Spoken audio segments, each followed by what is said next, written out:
Muy bien, bienvenidos a este nuevo podcast, episodio número 1. Es muy importante para nosotros poder arrancar con esto que es muy importante. Y bueno, ¿de qué se trata estos podcasts que vamos a estar haciendo aquí en adelante? Se va a tratar sobre charlas de interés social. Y así que como usted puede ver, tengo dos personas al lado mío, en cual son profesionales. Pero primero que nada vamos a presentar a Araceli, que nos cuente sobre este proyecto Alcánzate, que los hemos comenzado con charlas y que ahora lo estamos implementando a nivel digital para también transmitirlo por redes sociales. Así que... Bueno, muy bien. Es un gusto poder estar con ustedes, con los que nos quieran ver y escuchar. Proyecto Social Alcánzate sí comenzó hace unos 10 años aproximadamente, teniendo en cuenta la necesidad de nuestra sociedad de charlas, por ejemplo, con los adictos, los mismos adictos y los familiares, mamás y abuelas, también con la prevención de cada familia y diferentes charlas, ¿verdad? En la soledad en el adulto mayor, el estrés en el adulto mayor, bueno, diferentes temas de mucho interés para la sociedad. Y comenzamos allí en algunas escuelas, en algunos liceos, comenzamos en el barrio del Cerro, también fuimos al interior, al lugar de 33. Después allí en Ajupén, el Club de Jubilados nos abrió las puertas y allí hace 7 años que estamos mensualmente llevando estas charlas. Bien. Y ahora hace ya 4 años que estamos en un hotel, allí en el centro, también continuando con esto mismo, con estas charlas que son de interés para nuestra sociedad. ¿Cuál es nuestro objetivo? Poder ayudar a cada mamá, a cada papá, a cada familia. Y bueno, como operador terapéutico, haciendo esta tarea, con ese fin de poder ser de ayuda para la sociedad. Y bueno, y en eso estamos ahora con este nuevo implemento que a nivel digital. Uniendo a nivel digital. Muy bien, muy bien. Bueno, y hemos tenido una charla este sábado pasado, donde hemos tenido a la profesional, a nuestra abogada, por decir así, a Virginia. Y queremos que nos cuente un poco sobre la charla que tuviste la semana pasada, que quieras comentar, un resumen, la antigua ley, la ley que está ahora, lo que quieras compartir. Bien, bueno, muchas gracias. Primero que nada, agradecer al Proyecto Social Alcánzate por esta invitación. De nada. Que no es la primera vez, ya, verdad. Antes de la pandemia Sí. había estado compartiendo también sobre temas que tienen que ver con nuestra sociedad, que a veces vemos que de alguna manera sufre por conflictos, por situaciones complejas. Y bueno, en esta oportunidad, el sábado pasado, estuvimos hablando sobre la nueva ley de corresponsabilidad en la crianza de los hijos, sí. Una nueva ley con la que cuenta nuestro país desde hace pocos meses, justamente porque se vio la necesidad de suplir algunas insatisfacciones jurídicas que tienen que ver con la posibilidad de que ambos progenitores puedan participar en forma equitativa en la crianza de sus hijos. Como lo dice la palabra, se establece el principio de corresponsabilidad en la crianza, que tiene que ver con esa participación equitativa, compartida. No hablamos de una responsabilidad, sino de una corresponsabilidad, es decir, una responsabilidad compartida donde ambos progenitores tienen la posibilidad de ejercer de esa forma equitativa los deberes y derechos inherentes a la patria potestad, ¿verdad? Sí. Y eso tiene que ver con todo aquello que tantas veces en convenios, por ejemplo, de menores, se regulaba la situación de los menores y se establecía una guarda compartida y una tenencia a cargo de la madre o a cargo del padre, pero esa guarda jurídica siempre se trataba de que fuera compartida. Pero justamente a veces en los hechos no se daba tanto, no se daba tan así, y con esta nueva ley justamente lo que se trata es de favorecer esa participación equitativa, ¿verdad? En cuanto a todo lo que tiene que ver con los aspectos de los hijos menores, sean niñas, niños o adolescentes. Muy bien, sí, la verdad que la charla fue muy interesante, la verdad que fue muy atrapante Y es algo que está pasando en la sociedad, todo esto de separaciones que se vienen llevando, así que me imagino que tendrás mucho trabajo en cuanto a esta situación.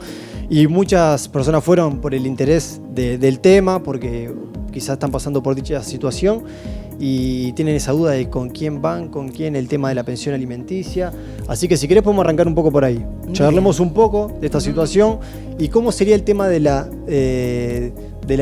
parte de la alimentación y eso. Bien. Bueno, la ley de corresponsabilidad en la crianza de los hijos habla de la incolumidad de la pensión alimenticia, o sea, usa esta expresión.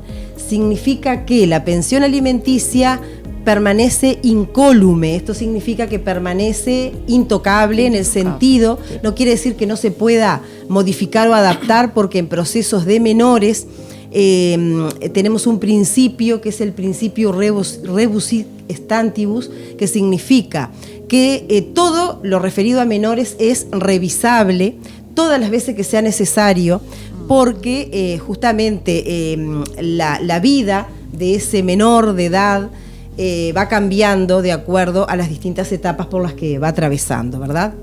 O sea, es revisable, pero el tema de la incolumidad tiene que ver con que, más allá de que la tenencia de pronto sea compartida por ambos progenitores, la pensión tiene que respetarse, ¿verdad? Y bueno, y justamente en relación a esto, una persona que asistió a la charla, después de terminada, me preguntaba, me decía, bueno, ¿cómo se haría para mantener esa pensión alimenticia en un caso en que los hijos pasen más o menos la misma cantidad de tiempo con ambos progenitores?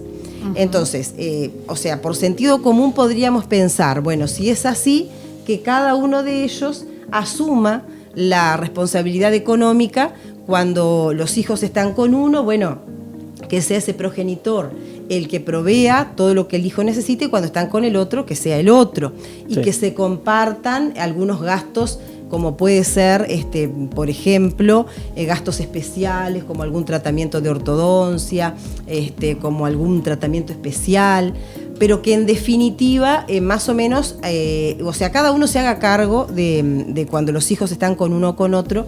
¿Y por qué entonces la ley habla de incolumidad de la pensión alimenticia y cómo haríamos para poder mantener ese principio que la ley establece? Entonces ahí lo que tenemos que pensar es, o tenemos que estudiar en realidad, es los ingresos de cada uno de los progenitores, ¿verdad? Porque siempre sabemos que, de acuerdo a las normas jurídicas que regulan los temas de pensión alimenticia, hay que tener en cuenta, y la ley lo toma también a eso, las necesidades del beneficiario, ¿verdad?, del que va a recibir la pensión, y las posibilidades del obligado a servir esa pensión. Entonces, en este caso, por más que la tenencia sea compartida y que de pronto la cantidad de tiempo que pasen los menores con uno y con otro sean más o menos igual, de todas maneras hay que ver cuáles son los ingresos de ambos progenitores, porque una cosa es si los ingresos son más o menos iguales, entonces ahí se entendería que lo más conveniente sería que cada uno provea a sus hijos cuando está con cada uno, ¿no? ¿Y qué pasa si el padre supera por el doble, por dar un ejemplo, X, al salario de la mujer, de la madre? Exactamente, eso era lo que quería decir, ¿no? En caso de que sea muy superior el ingreso de uno de ellos, que puede ser el padre o puede ser la madre, que tenga un ingreso muy superior, en ese caso se entiende que hay que fijar igual una pensión alimenticia, que deberá recibir el otro progenitor, el que tiene ingresos más bajos, ingresos sensiblemente menores, ¿verdad? Claro.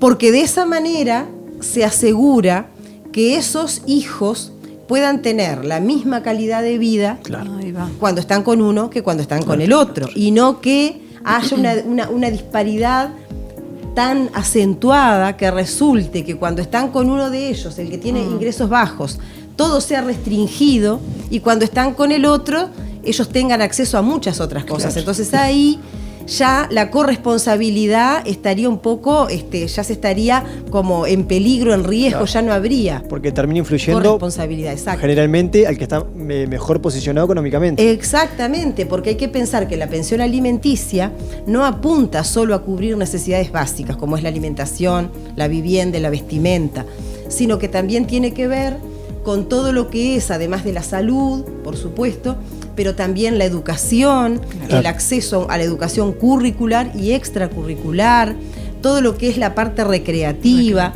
todo lo que es la parte de cultura, ¿verdad? Que eso también es importante y que eso a veces tiene también, obviamente, un sustento económico.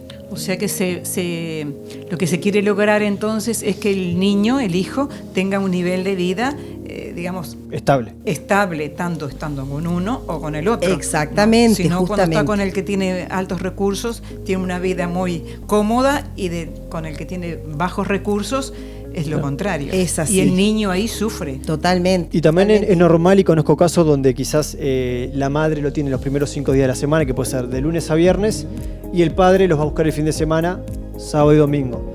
Pero el padre le da una pensión alimenticia, ¿verdad? Pero ¿cómo es el tema de los porcentajes? ¿Qué se negocia entre los abogados? ¿Cómo es el tema ahí? Porque escuché casos donde es un 20%, otro compañero o un amigo o persona X, no, tal persona da un 30%, pero si tiene 2 hijos, 35%. ¿Hay alguna regla para eso? Bien. Con respecto a esta pregunta, volvemos a lo que decía recién. Hay que tener presente las necesidades del beneficiario y las posibilidades del obligado.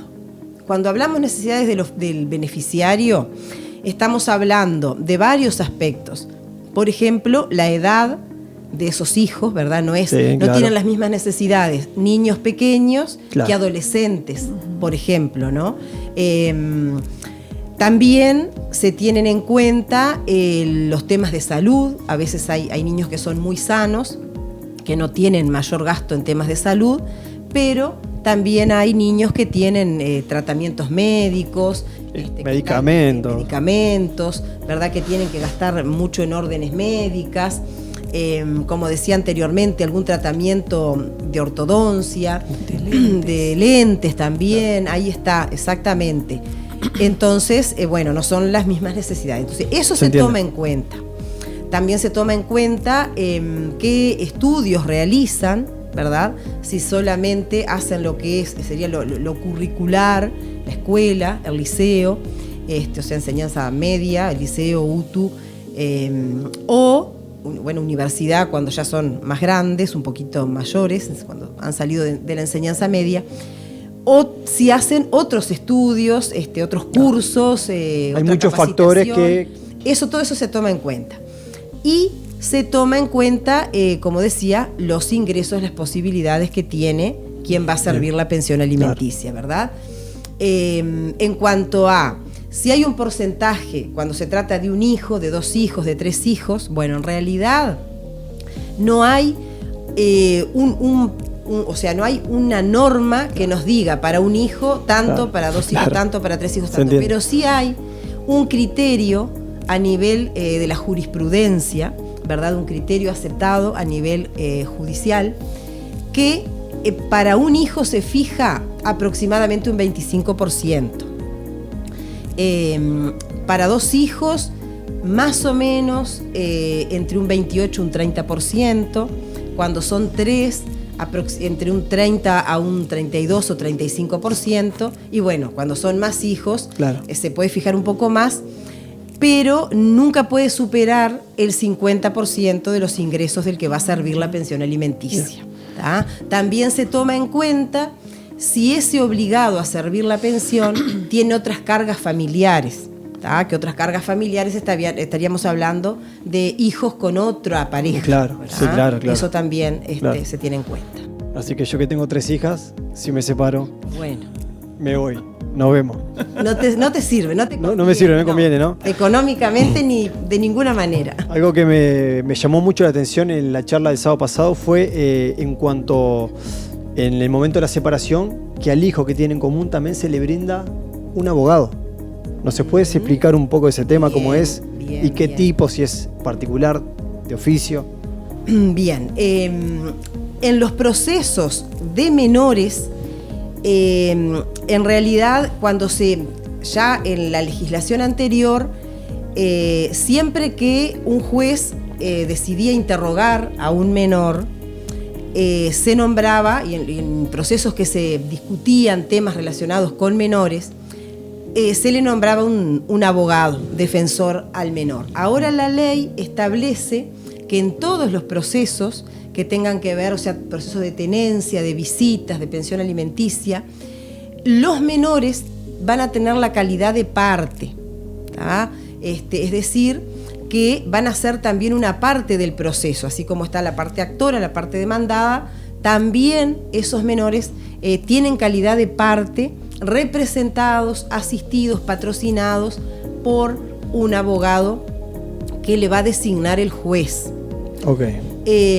¿Cómo se hace esa designación? Bueno, la ley establece que el Poder Judicial elaborará una lista con abogados que tengan alguna especialidad en temas de familia. Todavía eso no sabemos exactamente cómo se va a implementar, porque es muy nueva esta ley. Bueno, y de esa lista se va a designar un abogado defensor a ese menor. Lo que sí, en cuanto a lo que tú me decías, cómo se hace, quién paga, el abogado, bueno, en caso de que ambos progenitores estén representados, estén asistidos por abogados particulares, se va a designar un abogado que va a ser también particular, y sí, los honorarios los van a pagar por mitades, 50% cada uno. Bien, parejo. En caso de que ambos progenitores sean patrocinados por Defensoría de Oficio, se va a designar un abogado de Defensoría de Oficio. Y en caso de que uno de los progenitores esté asistido por abogado particular y el otro por Defensoría de Oficio, el abogado del menor va a ser particular y lo va a tener que pagar aquel progenitor que está asistido por abogado particular. Siempre por una lista dada por el juez, ¿verdad? Para que no haya, que no sea el abogado del hijo, que no sea un amigo del padre o X situación, ¿verdad? Claro, bueno, eso... Que no haya una conveniencia. No, en realidad esa lista, es una lista que se elabora y, si alguno de los progenitores tiene algún inconveniente en ese sentido, porque el juez es imposible que lo pueda saber, ¿verdad? Claro. En ese caso, lo tendrá que denunciar. Debidamente, oportunamente, ese progenitor hablará con su patrocinador, o sea, con su abogado que lo asiste, y el profesional sabrá cómo hacer saber al juez esa situación. Siguiendo un poco con este tema, el hijo va a tener un abogado, pero ¿a partir de qué edad? Porque no puede ser abogado de un niño de 2 años. Claro. ¿O sí? Ahí está, todo menor tiene que tener, se le va a designar un abogado. No importa su edad, entonces. No importa su edad. Ahora, la ley establece que ese abogado se entrevistará con el menor, pero, que se va a tener en cuenta la opinión del menor de acuerdo a su desarrollo cognitivo y a la autonomía progresiva de ese menor, teniendo también el auxilio de técnicos idóneos, profesionales idóneos, que puedan informar a ese juez que está actuando en ese proceso, en realidad, hasta dónde puede tener en cuenta la opinión de ese niño. Claro. A veces cuando son niños muy pequeños, ¿no? Sí. Porque un niño muy pequeñito puede decir, me gusta estar con papá, me gusta estar con mamá, pero hay otras cosas que tal vez no las puede decir. Entonces, ahí, claro que sí, que va a estar la asistencia de profesionales, psicólogos seguramente, y profesionales idóneos que puedan informar a la sede respecto a esto, ¿no? Sí. ¿Y la pensión alimenticia entonces se cortaría cuando cumple la mayoría el hijo? Ahí está. La pensión alimenticia es lo único que subsiste hasta los 21 años. Cuando la mayoría de edad se bajó a los 18 años, quedó subsistente la obligación de pasar pensión alimenticia. Wow. Con algunas características. O sea, el hijo es mayor de edad a todos los efectos a los 18 años. Sí. Cuando se encuentra en la franja entre 18 y 21 años y no tiene un ingreso con el cual pueda sustentarse, entonces corresponde que sus progenitores sigan pagando pensión alimenticia. Bien. Independientemente de si estudian o no, porque a veces hay gente que dice, después de los 18 si estudia hay que seguir pagando y si no estudia no. En realidad es, si ese hijo tiene ingresos con los cuales se pueda mantener, independientemente de si estudia o no estudia, ¿verdad?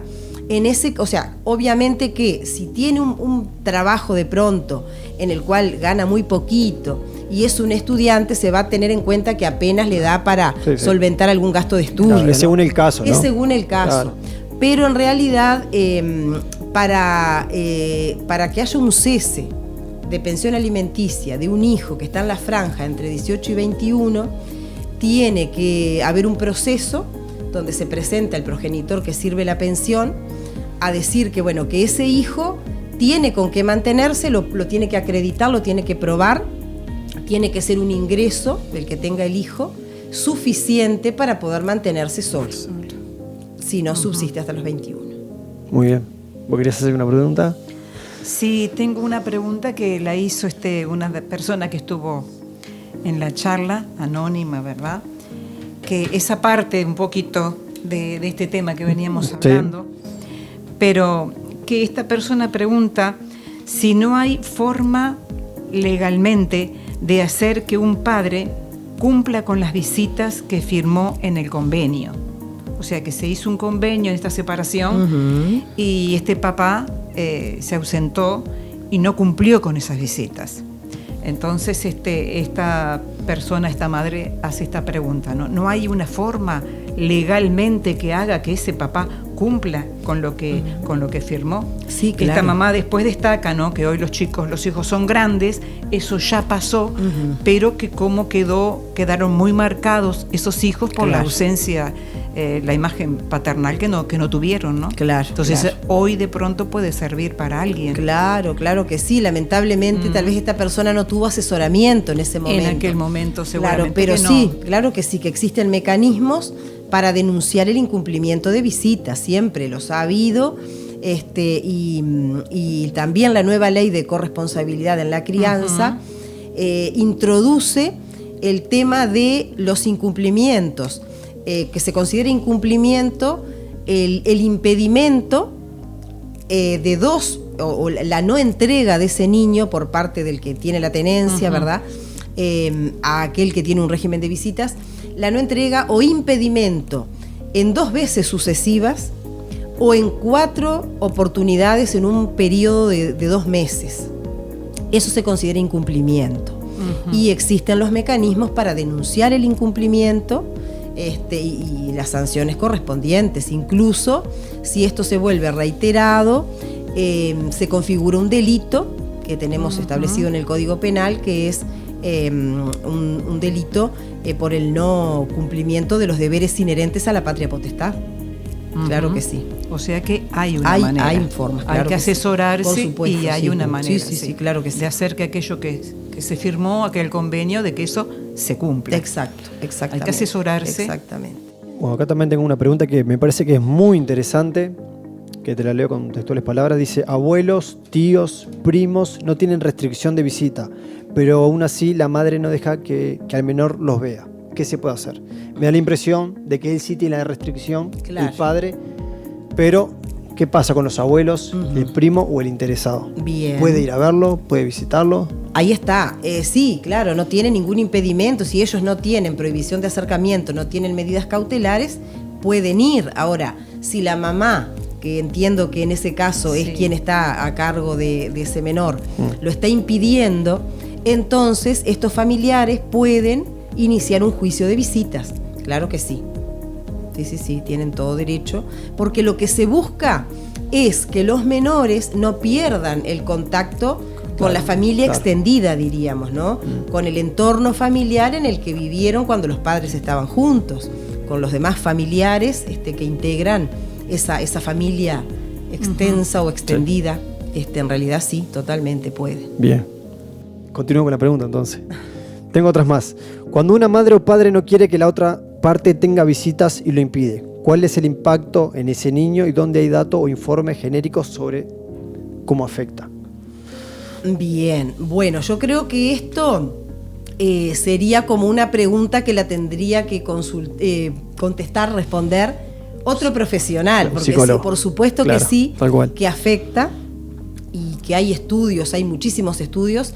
Yo no soy la profesional idónea para decir cuál es el mejor estudio técnico que establece cuáles son los daños, ¿no?, que podría tener ese menor, pero que sí, por supuesto que sufre daños, sí, claro. Y para eso están los profesionales psicólogos, que creo que serían los más debería ir por esa rama, ¿no?, de la psicóloga. Exactamente, para poder establecer cuál sería ese daño.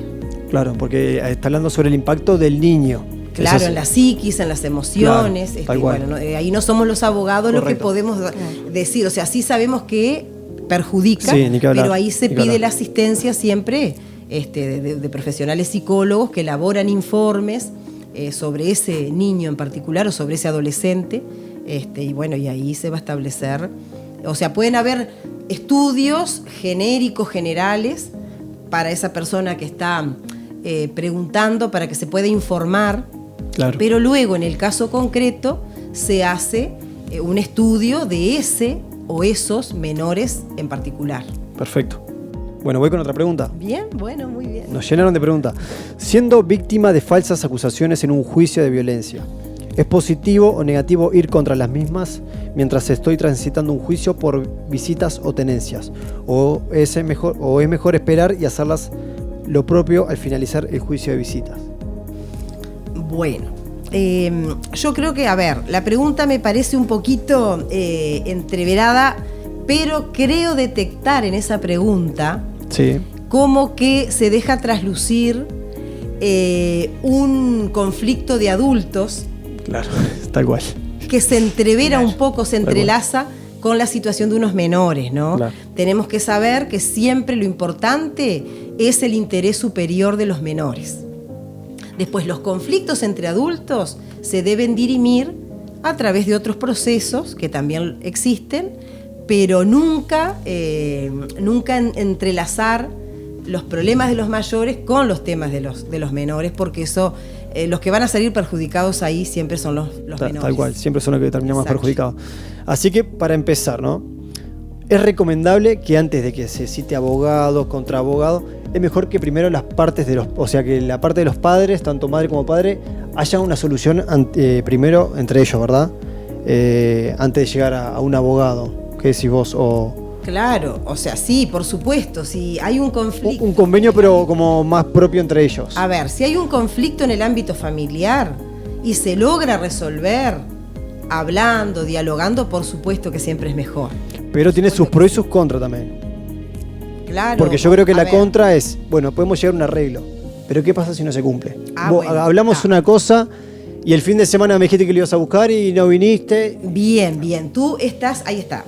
Yo entendía lo que me estabas preguntando, como que cuando hay un conflicto, si está bueno que se solucione y que la familia siga funcionando. Claro. Entonces, eso digo sí, por supuesto. Lo más recomendable. Lo más recomendable. El artículo 40 de la Constitución dice que la familia es la base de la sociedad. Sí.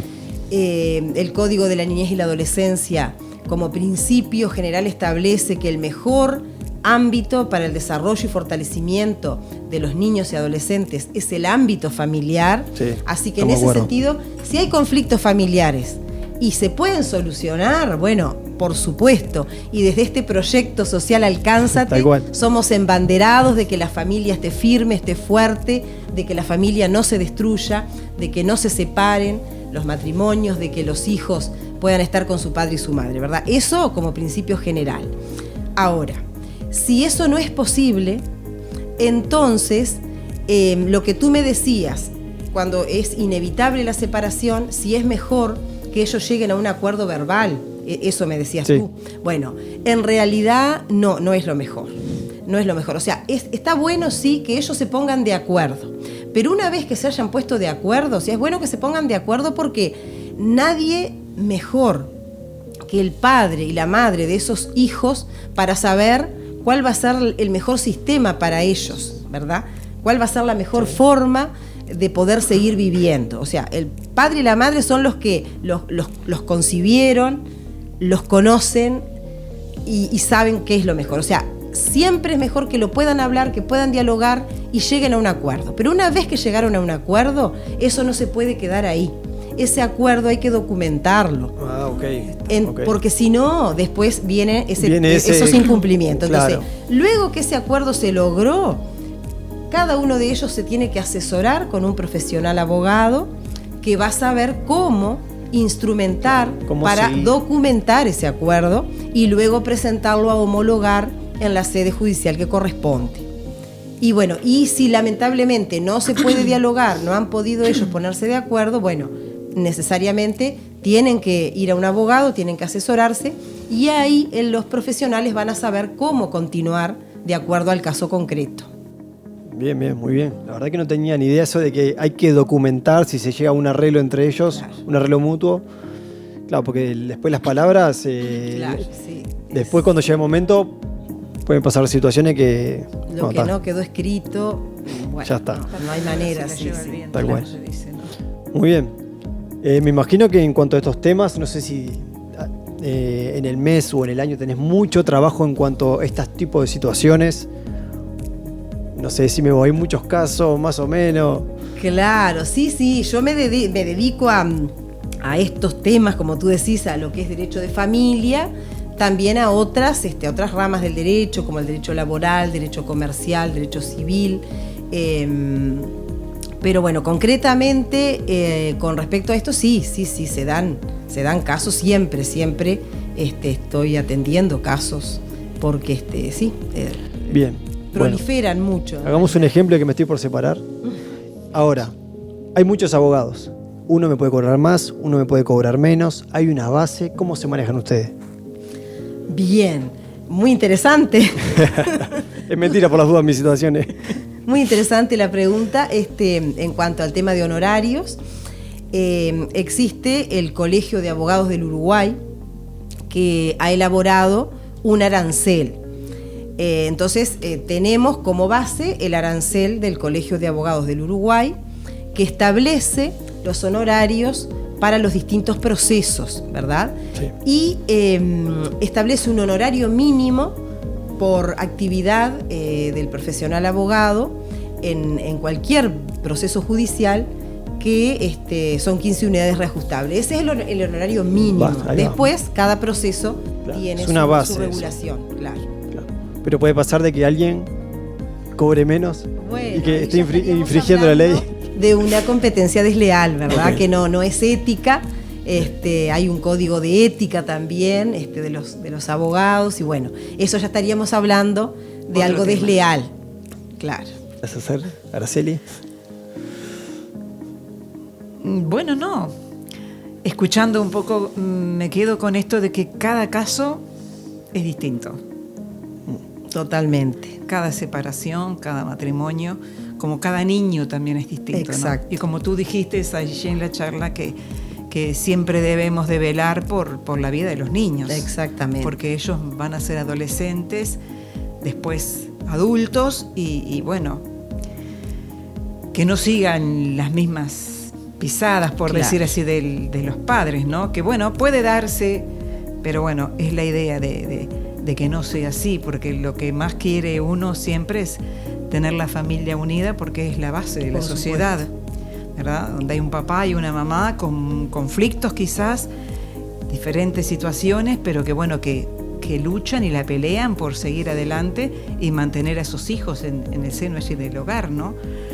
Pero bueno, no, como última pregunta, más allá de esto de que cada caso es distinto y cada niño es distinto y cada situación es diferente, por supuesto, pero bueno, tú como abogada y como profesional con tanto trabajo que antes de estar aquí conversábamos mucho de tantos casos que trabaja Virginia, pero ¿qué consejo puedes dar tú, ¿no? Como abogada, como que vivís pendientemente con madres y con papás también, porque no solamente las madres, ¿no?, sino cuántos papás que padecen situaciones así.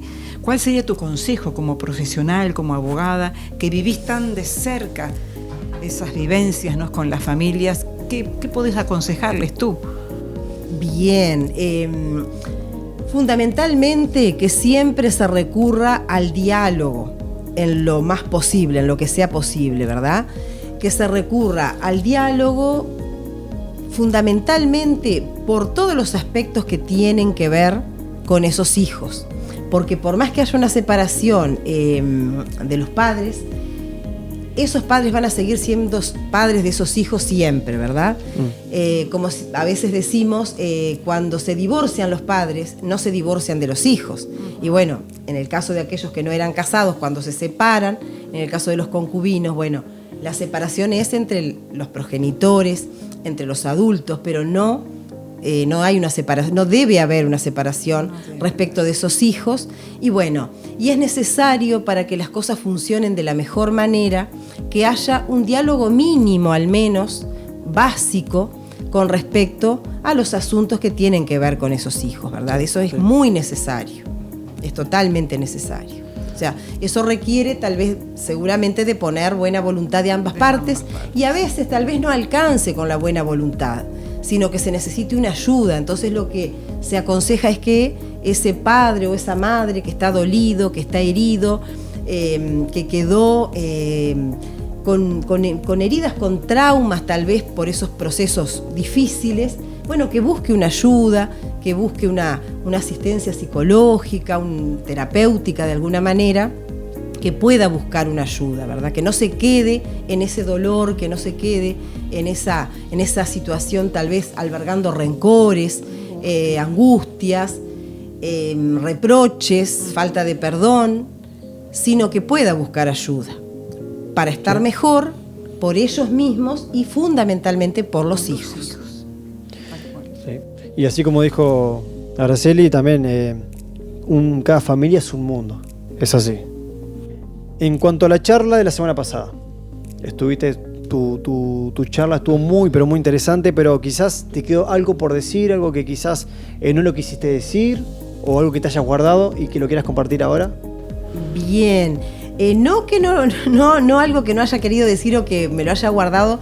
En realidad es una ley nueva, como decía. Sí. Estamos estudiando, ¿verdad? Hay muchos puntos que de pronto todavía no están tan claros cómo se van a manejar en la práctica.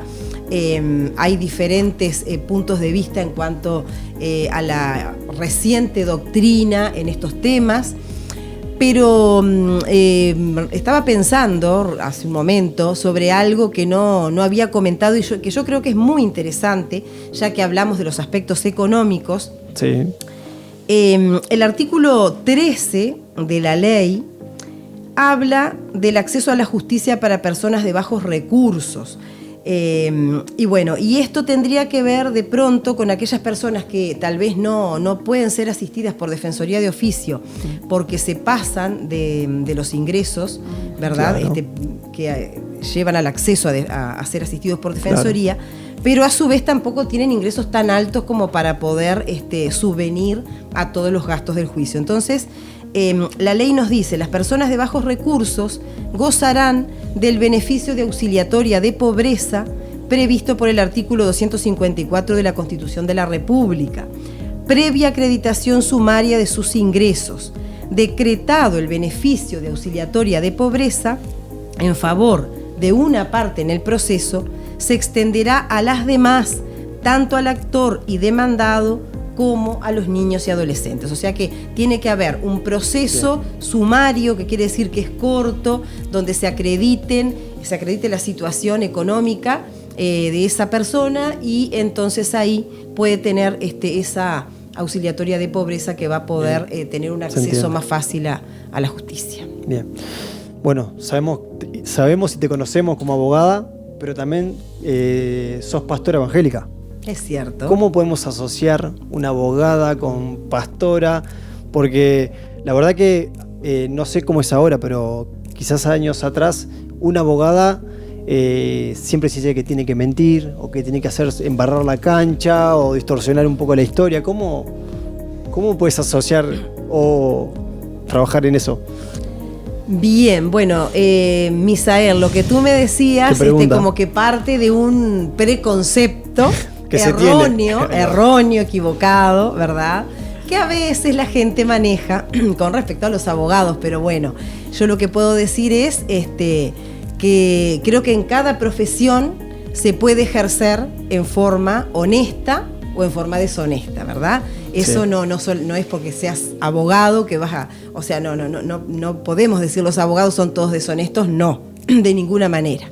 En todas las profesiones habrá personas honestas o deshonestas, dependiendo de los principios de vida de cada una de esas personas, ¿no?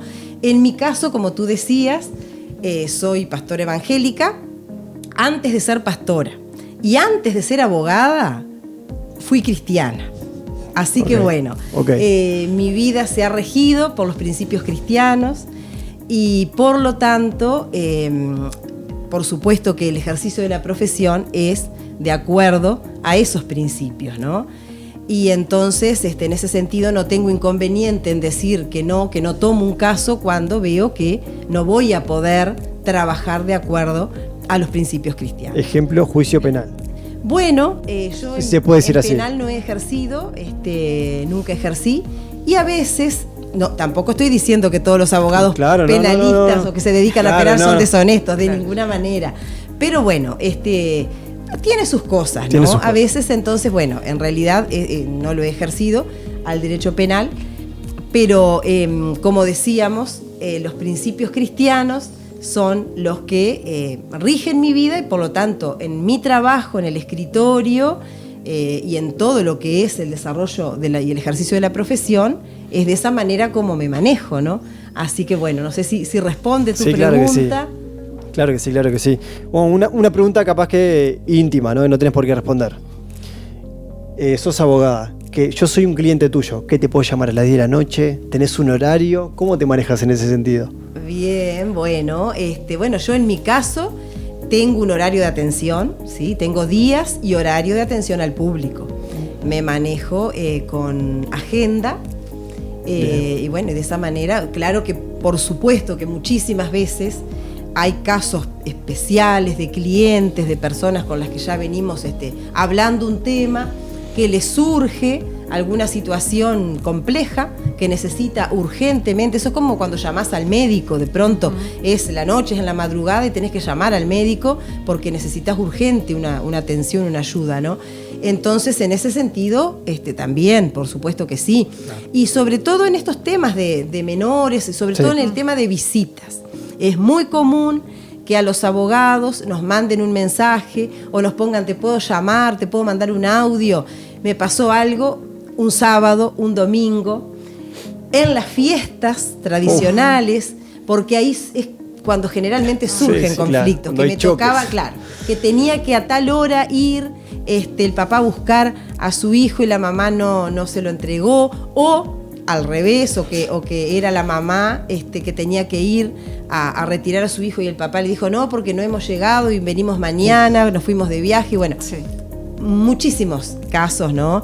Y eso es muy común, que en esas épocas y fines de semana pasan esas cosas, sí. Bueno, muy bien, gracias por responder. Por favor, con mucho gusto. Bueno, muchas gracias por haber venido, gracias por aceptar la invitación, sos bienvenida cuando quiera. Y bueno, este es el primer episodio, primer capítulo de este podcast. Hay muchos temas más por tratar de intereses sociales donde van a estar muy interesantes, así que se puede estar suscribiendo al canal. Aún en los detalles, en la caja de los comentarios, usted puede hacer la pregunta que usted quiera, que también puede ser respondida. Va a haber información en la parte de descripción, va a haber información de las redes sociales, por si se quiere conectar, va a haber información de las próximas charlas. Así que nos vamos a ir despidiendo. ¿Cuándo es la próxima charla? ¿En dónde va a ser? Va a ser en el Hotel Holiday Inn, allí en la calle Colonia, como estamos en cada mes. La próxima charla es el 28 de noviembre a las 18 horas, día sábado. Y en esta oportunidad entonces vamos a tener a Marcel Romero. Él es allí profesor de física, escritor, científico. Él va a estar con nosotros, es un joven que ya lo hemos tenido de visita en otros años y han sido las charlas que han sido más bien recibidas, principalmente por los jóvenes, ¿no? Con sus inquietudes y sus comentarios. Así que les esperamos allí en el hotel el próximo entonces sábado 28 de octubre a las 18 horas. Y bueno, yo de mi parte nos despedimos. Gracias, Virginia, muchas gracias por venir, por compartir. Ha sido un gusto realmente. Y sin más que agregar, gracias por acompañarnos. Gracias. Chao. Por dejarnos entrar en la casa de ustedes. Así es. Bien. Chao. Chao.